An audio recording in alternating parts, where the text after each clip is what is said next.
Hi-ho, Kermit the Frog here, and this is a mystery box. Hey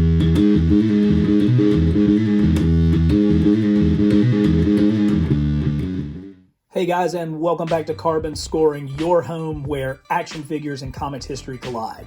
We are back today with our 5th mystery box. So if you like these videos, check out this link. We've got a playlist of all the other mystery boxes.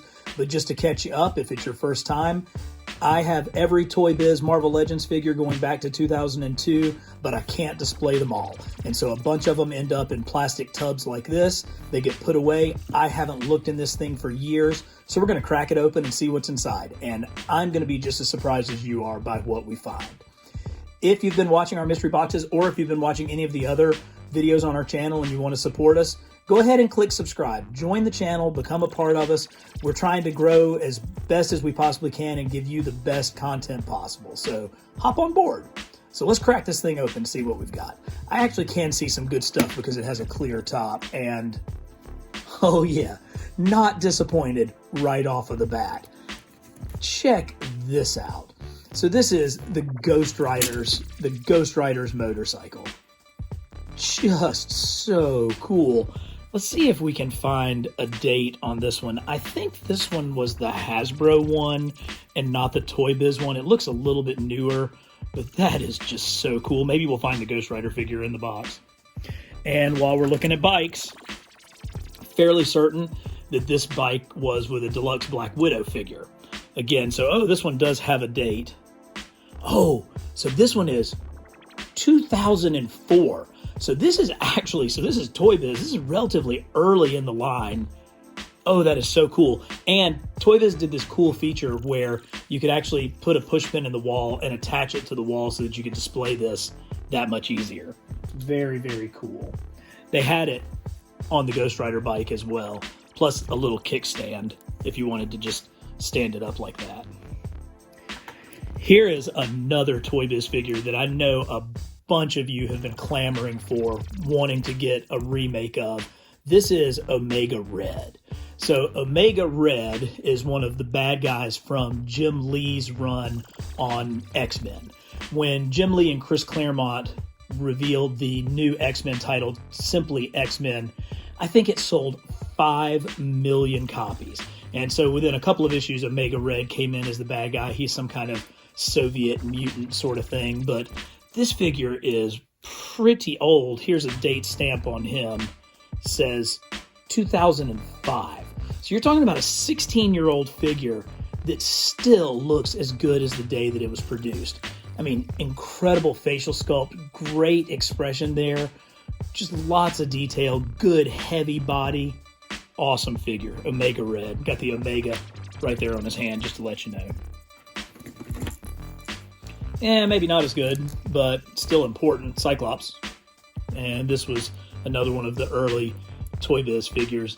Doesn't have any kind of ab crunch or articulation there. A little bit weak. Kind of reused some parts to come up with that guy. Oh, here we go. So this is one of my favorite Wolverine figures. So this is Wolverine from Astonishing X-Men. So this is based directly off of John Cassaday's art from the title where he and Joss Whedon did a run on Astonishing X-Men. This was a great book and really one of the best X-Men runs, going all the way back to some of the Claremont days. They sort of inverted the tiger stripe pattern. So instead of the blue stripes going this way, it's kind of their yellow stripes sort of shadow silhouetted. I like this Wolverine because he's short. He is definitely shorter than the other figures and characters, and he just really fits in well. And it's got that great head sculpt that looks exactly like John Cassaday's art. You can almost see the seams in the mask right there. Ooh, that's good. Another character that actually made it into that run was Colossus. Colossus was actually dead at the time that this run started. He had sacrificed himself to take out the legacy virus, but Joss Whedon, I guess, said, nope, we're bringing Colossus back. And I'm glad they did, because he had a great storyline with Kitty Pryde, kind of a redemption between the two of them. That one says can't quite see it, but this is another early Toy Biz figure, but again, really good bulk on that one. Haha, this is cool. So I bet many of you do not remember that after the very first Spider-Man movie came out, they introduced a new animated cartoon. But instead of being on Disney Plus or Cartoon Network or even Fox, it came out on MTV. That's right, MTV had a very short-lived Spider-Man animated cartoon, and they produced 1 or 2 figures from it, because I think they produced a Lizard figure as well as the Spider-Man. But this was an accessory that came with that MTV animated Spider-Man figure. Oh, here we go. So again, we're coming right back to Astonishing X-Men with John Cassidy's run. This is Beast, and for a little while in the comics, Grant Morrison over in Uncanny X-Men had the Beast with a much more feline look. That was originally drawn by Frank Quietly over on that title, but they brought that over and used it on Astonishing X-Men. That was what the Beast looked like at that time. So this is a Beast from a very, very particular time frame in his run on the comics. Oh, this is a nice figure. So this is a pretty sweet Toy Biz figure. So this is obviously Iron Man, but this is the Heroes Reborn Iron Man. So he's very, very manga looking. He's got these great like smokestacks coming out of the back. Lots of, Japanese manga anime influence to this. I think it was Sean Chen maybe that designed that figure in the books. But Toy Biz or Hasbro, can't remember. But they did right by this with a really nice Heroes Reborn Iron Man figure. Oh yeah, here we go. Again, kind of sticking with artist-specific looks. So the Mighty Thor, and you want to talk about mighty. This is a big, big figure. I mean, let's pull Wolvie back out. Here's Wolverine compared to Thor. Clearly a size difference, and kind of what you expect with the Norse god of thunder. This was like the original figure that came back in the Return of Marvel Legends in 2012 when Hasbro reinvented the line after they had almost nearly killed it off. But one of the things that I love about it is, again, this is a very artist-specific representation of Thor. At the time, J. Michael Straczynski and artist Oliver Copiel were doing the book, and this looks just exactly like that art. So sweet. That's a great figure. Oh, here is not a very great figure. Oh my gosh. So Miles Morales Spider-Man. And this thing looks like it was cobbled together from like 6 different parts. This was in the Spider-Man line that ran parallel to Marvel Legends. This was not a Marvel Legends proper, but it was in that 6-inch Spider-Man line. Let's see if there's a date stamp on this, if I can read it. 2012. So I don't remember when Miles first premiered, but this had to be the first Miles figure made. Terrible ball joint hips, some kind of hunched over body, obviously not the right frame for a teenager, just really all around terrible. But I'm sure I bought it because it was the first Miles action figure that we could possibly get. I am glad that they have really advanced since then. Ooh, I like this. So this is obviously Ant-Man, and this is a Toy Biz figure. This is from the Walmart exclusive Giant Man wave. And there were some great figures in this, but I think this is supposed to be Scott Lang as Ant-Man, but I really think that's a pretty classic Hank Pym Ant-Man. It really matches the classic look. I have a duplicate of this down in my Avengers display because I think it really represents the original Ant-Man look. Just a fantastic Ant-Man helmet there. Really, really well done. Good figure. Oh, hey! Whoa, this is a newer figure. I'm not exactly sure how this got in the box. Ooh, pretty scuffed up though. Scarlet Spider, Ben Reilly, the clone of Peter Parker, who was destined to roam the world not knowing whether he was a true version of Peter or just a clone. This is a really, really nice figure though. Great hoodie, great accessories. I love that one. I've made a lot of comments about this one in my other Spider-Man videos, so you can check those out. Okay, going back to the beginning. So this is the Wolverine that was, I believe, in the second series of Marvel Legends. Kind of wonky. It was obviously sculpted for a different line, but then got included with Marvel Legends. He's got decent articulation down of his lower body, and then virtually none up here. It's a good head sculpt. Got an angry Logan face, but, you know, we've come a long way with Wolverine. Might as well grab this one. So you can see from the black, you can see from the tiny eyes, you can see from the design of this spider on the chest, and then from the look of the spider on the back. See, the spider has like a little head right there. This is modeled after the art from Amazing Fantasy 15, the very first appearance of Spider-Man. So that is what this figure is meant to represent. I think it originally came with like a web cape along the back that is supposed to emulate Spidey's kind of webs that are underneath his arms. It looked like total crap, so I always took it off of every version of this figure I had. But, you know, certainly doing Steve Ditko proud with that face and that mask. I love it.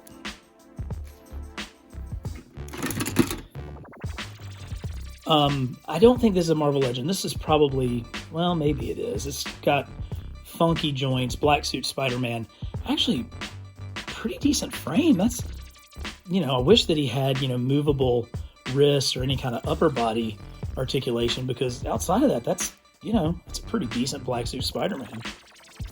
Oh, but here's one that you don't see as often. So this looks like every other black suit Spider-Man, right? I mean, they kind of all blend together, but I'm fairly certain that this particular one came from the Red Hulk wave, the Red Hulk Build-A-Figure wave that was a Target exclusive. So this is actually one of the more expensive, rarer versions of black suit Spider-Man that you're ever going to find.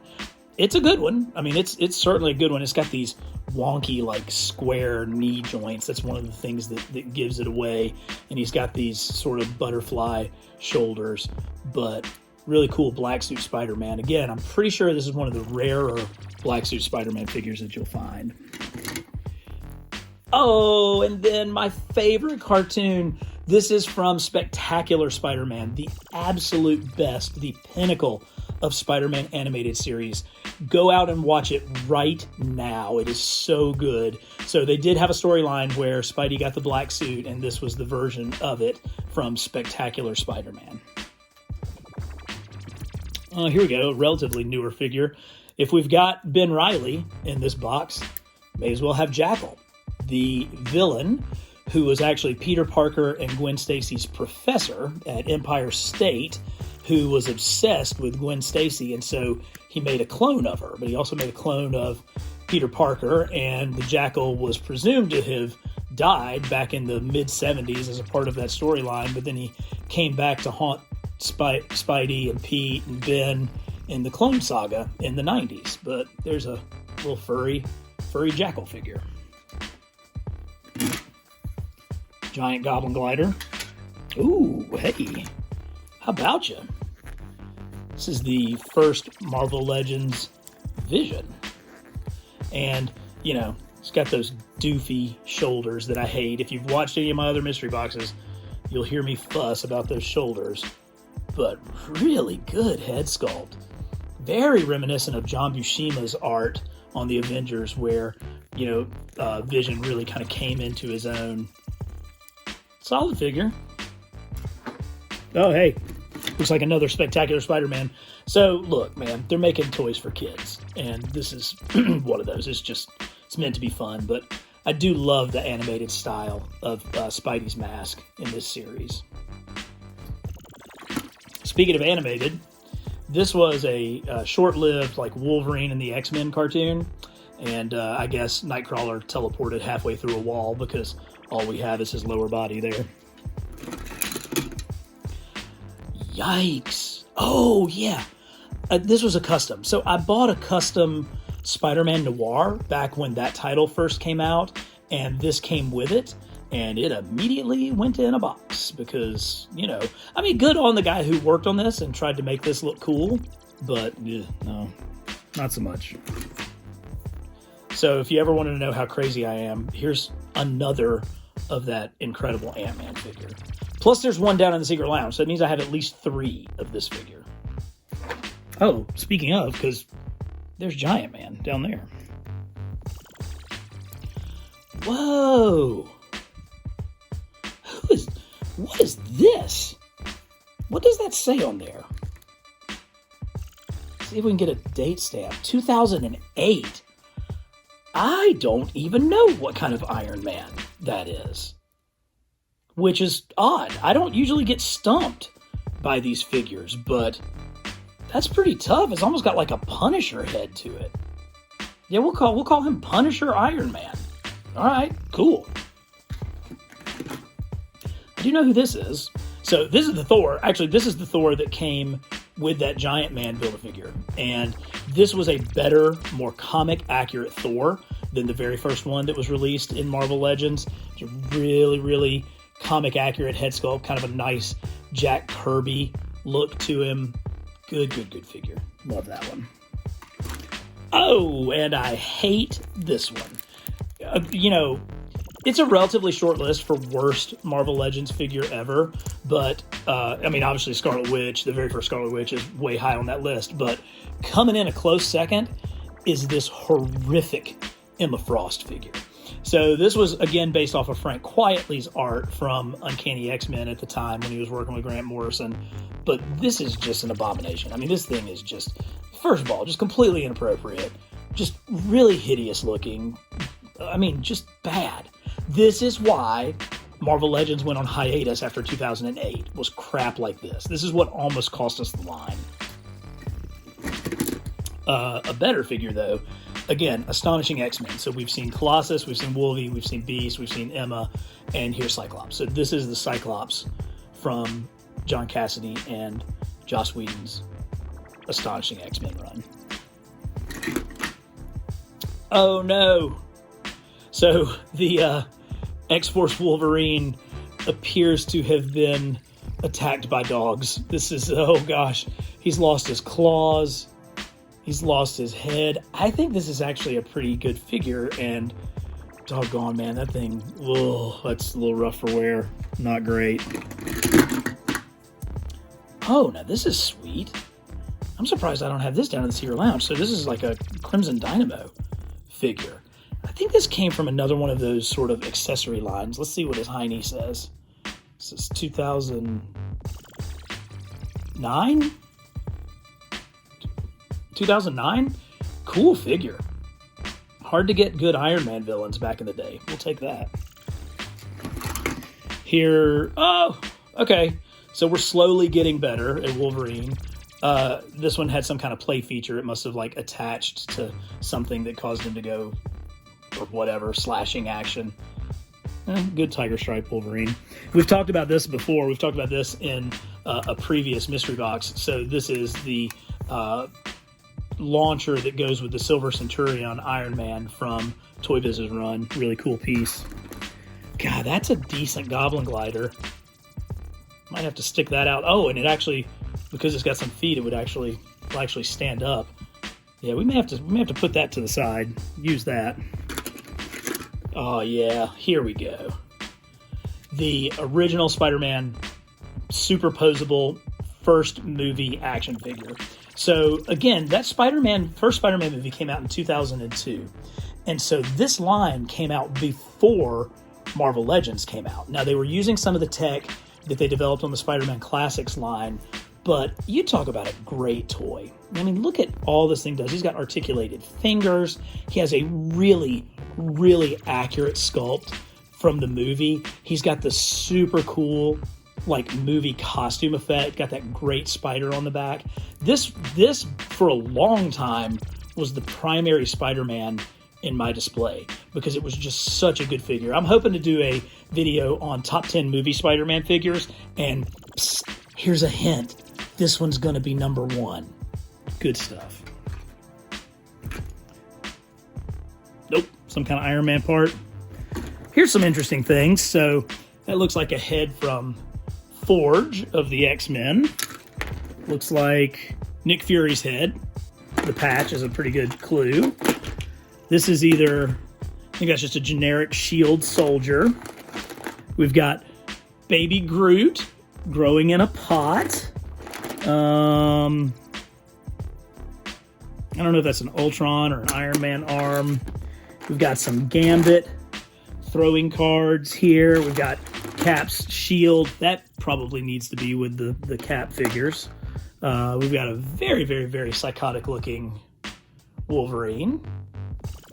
And then we've got two more figures in the box. So unfortunately, this guy has lost his face mask and he's lost one of his arms.